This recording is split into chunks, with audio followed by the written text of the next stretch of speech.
Hello, this is the Oracle, and today's discussion is on sacred geometry. Now, there are books written on the idea of sacred geometry, but the reason I'm talking to you about it today is so that you'll be more able to read the signs that the universe sends to you. Most of them will take shape in the form of maybe birds or moving clouds. Some of them will be incidental with running into people that you didn't expect to, or strangers who give you unusual messages. And some of them will be in finding pennies, as I've talked to you, maybe about crows, as I've shown you, and even to come, as I will talk in another video, about finding feathers. But for now, I want to teach you the signs in terms of shapes. So know that there is much to be learned from paying attention to the shape of things and understanding the meanings associated with them. So today the oracle is going to talk to you about sacred things and sacred geometry. We are told, seek ye first the kingdom of God, and all things will be added unto you. So that for me means that if you look or if you seek, you will find. Sacred geometry is actually regular geometry with the regular shapes of triangles and rectangles uh, and squares and other forms.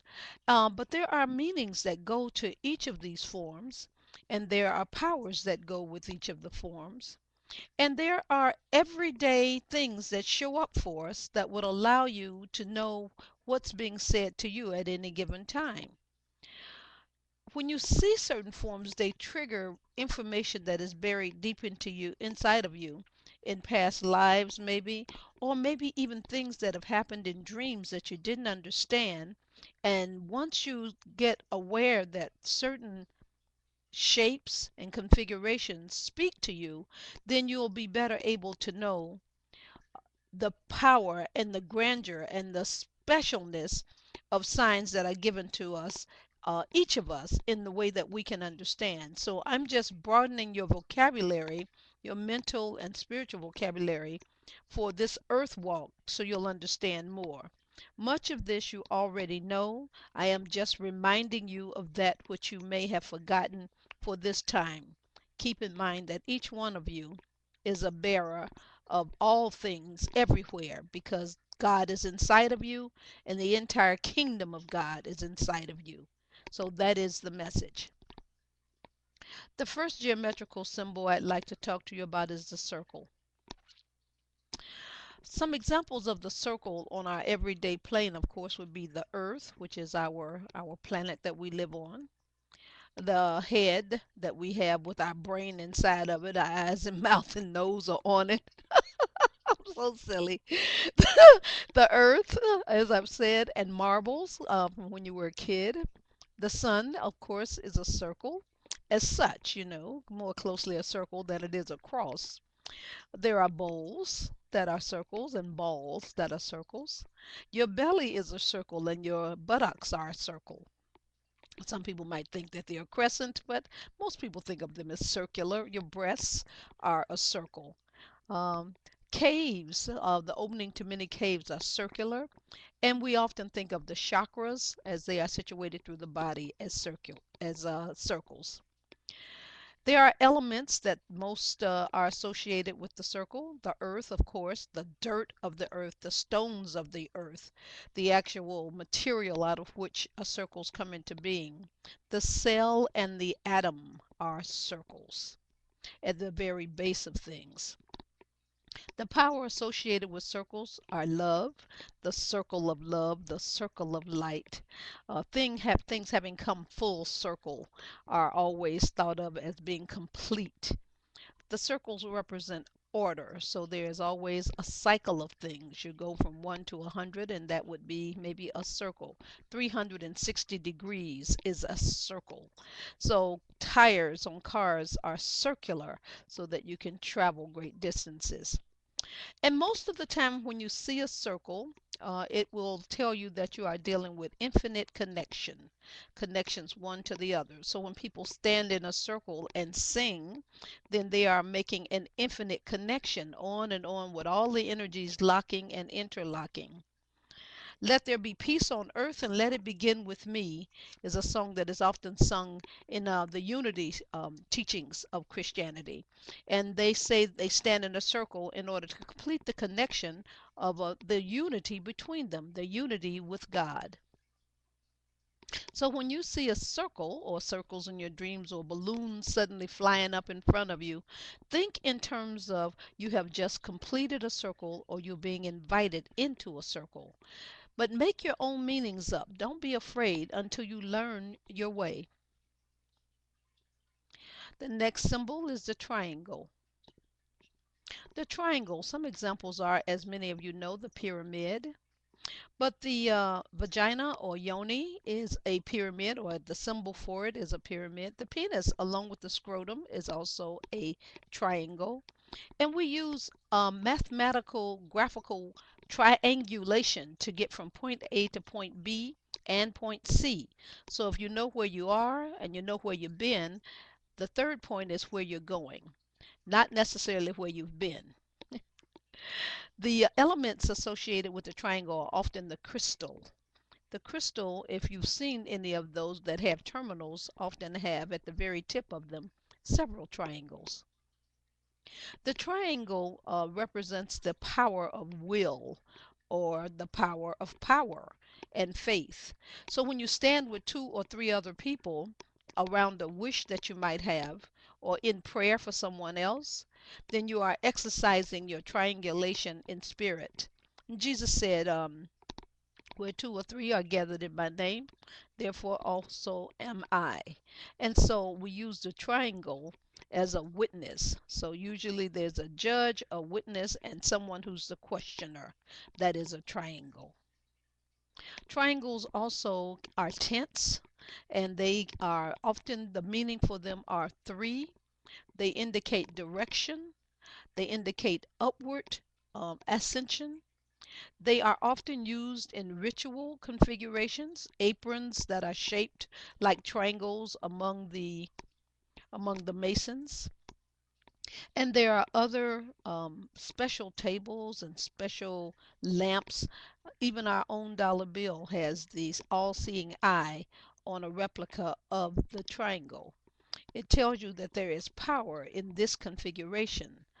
So if there is a time at which you are able to go to Egypt, say for example, or if you have dreams where this figure shows up, it tells you that you are in ritual um, acknowledgement that you are being paid attention to and that you're on the increase in your psychic or in your astral skills so that you'll know better. So watch out for the triangle as it comes past your life. Even if you happen to see it on a flag, on the back of someone's t-shirt, you're being spoken to. It's pointing you upward and pointing you along your way. Keep the faith that the triangle speaks. I'm going to talk to you about the ovid.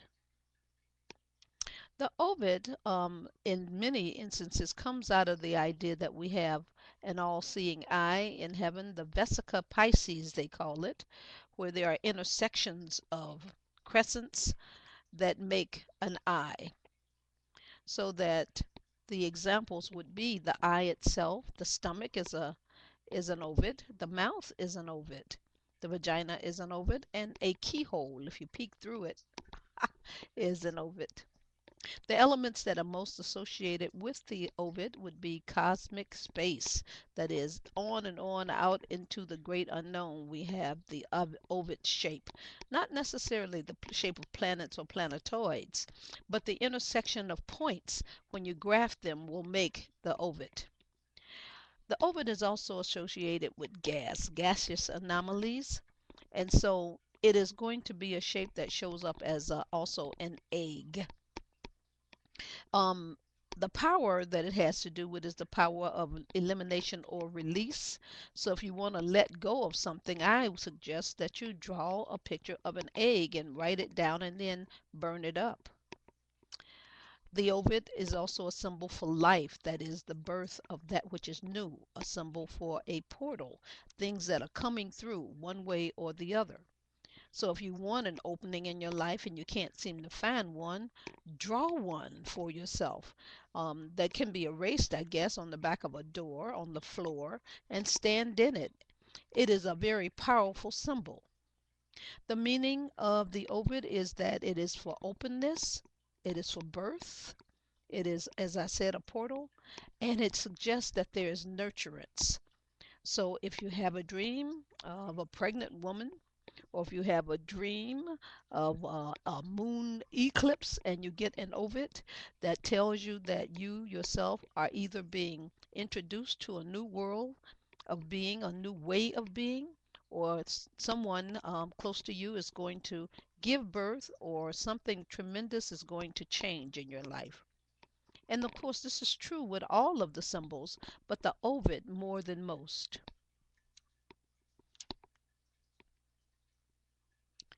The square. The square is just that. It is a 4-point um, geometric symbol. Often you see it as a seat. Most chairs have as their base a square. Desk chairs in particular. You go in old-fashioned schoolrooms and you've got square chairs with square desks. Children's building blocks are squares. The four directions, north, south, east, and west, represent a square. Land plots on a great field of a surveyor's field will look like squares.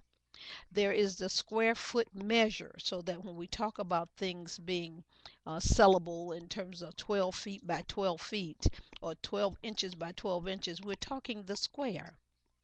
Squares are also a gathering place. And historically in America, we've had town squares where everything that was important in the town, the bank, the doctor's office, the lawyer's office, the saloon, the church, and finally any other gathering place for people would be in the town square. Houses are often based on the idea of square. And more recently, some of our late model cars have gone back to the idea of square, as in the Model T. The elements that have to do with square are earth, or brick, or stone. Naturally, you can draw a square.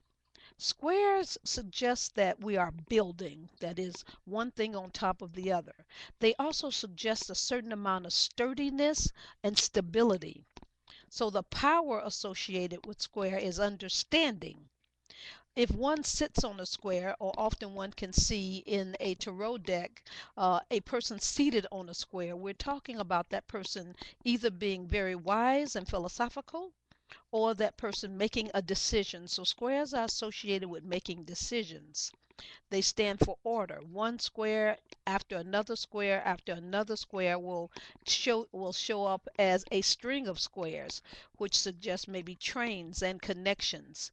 The circle does the same, except for it does it by one person linking, or one thing linking to another in harmony. The square is individualized, so there may not be transference of power. There may be the strength of the one who is seated in the square. You have heard the expression fair and square, or getting a square deal. This is the power of square. So when you start to see square or rectangle, which is a very close kindred, it's just a long square, you are starting to look at things coming out okay. If you find that life is not working for you and that you need things to change, it would be nice to draw some squares and color them. That will get things square within you. Remember, the universe inside is from where you're creating the outside. I know it looks different, but you've been told lies about what's true. The real universe of knowing, being, and having is inside of you. I recommend that you look at some of the other videos in this series of videos, particularly looking at the metaphysical creation of money, or look at the universal laws, and you start to understand how to manipulate the external universe from your internal knowing.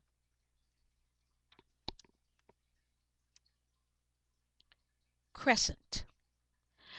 almost anyone would say, oh, that looks like a boomerang, or it looks like a quarter of the moon. And you're absolutely right. These are probably the first thing that come to mind.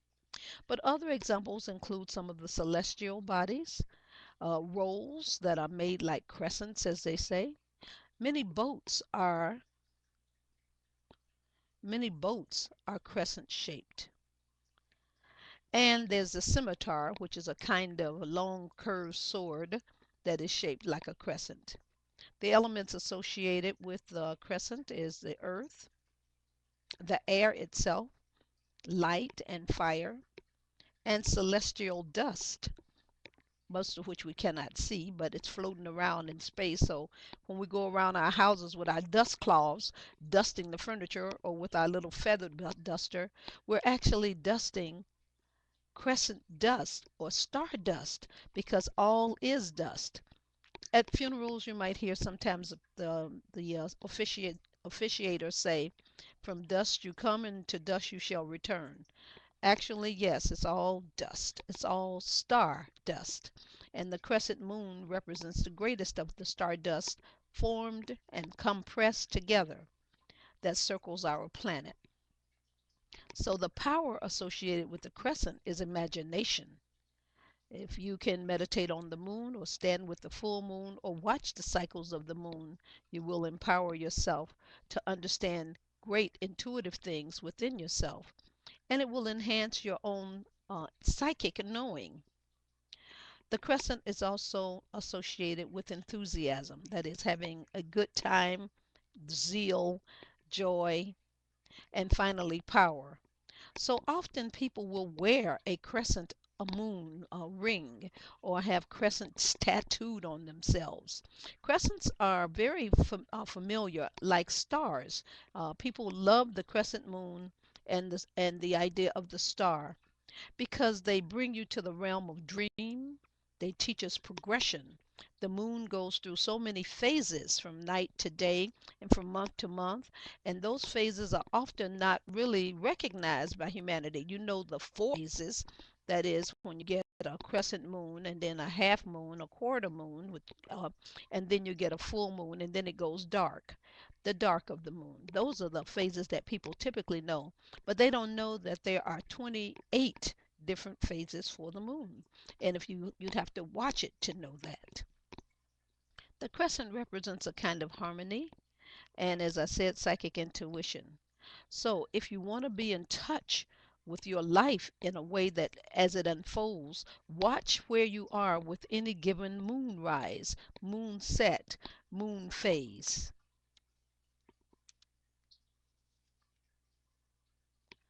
The spiral.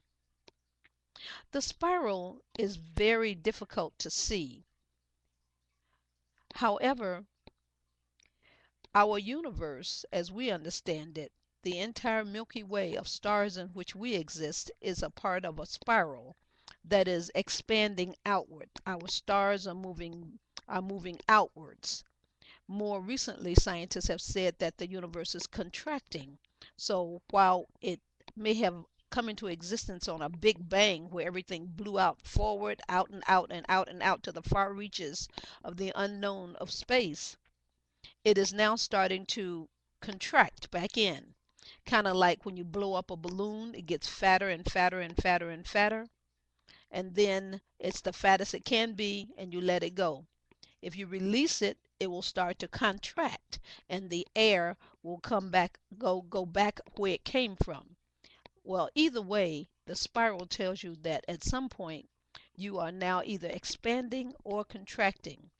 It is probably better at any given time to contract, or I'm sorry, to expand, because the idea is not to stay curled up like you are when you're a baby in the womb, but to get out of that womb, expand into the universe of knowing and being, and find as many ways to uncoil yourself and find the path of your life.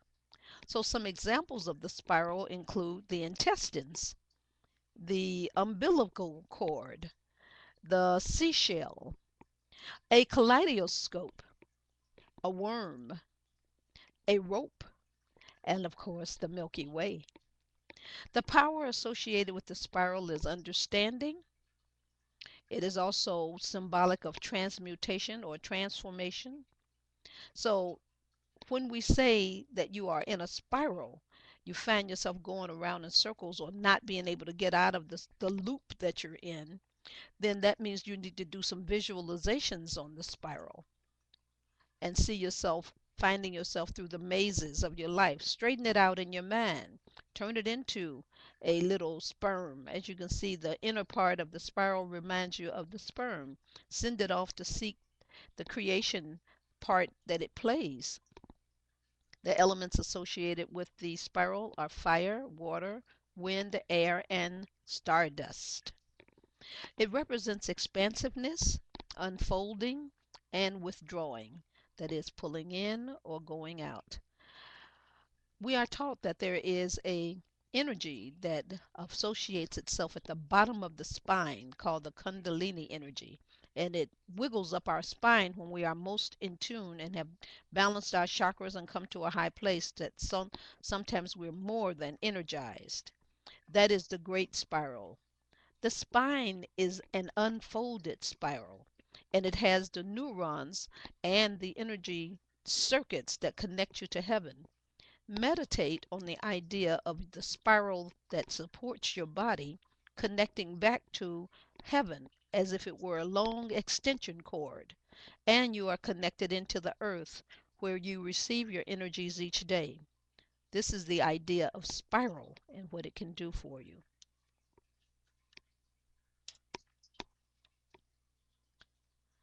Last but not least, the star. Now, I have plotted this particular star with dots, so you would have to trace the dots to see the star.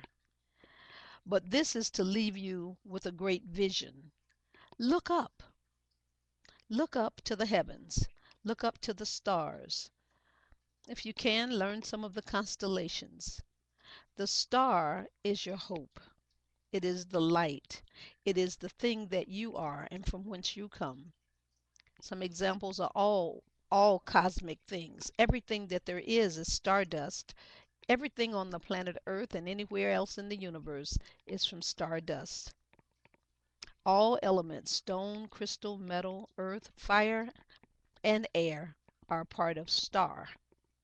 The power associated with stars is power, light, the binding of all things, the precession of things.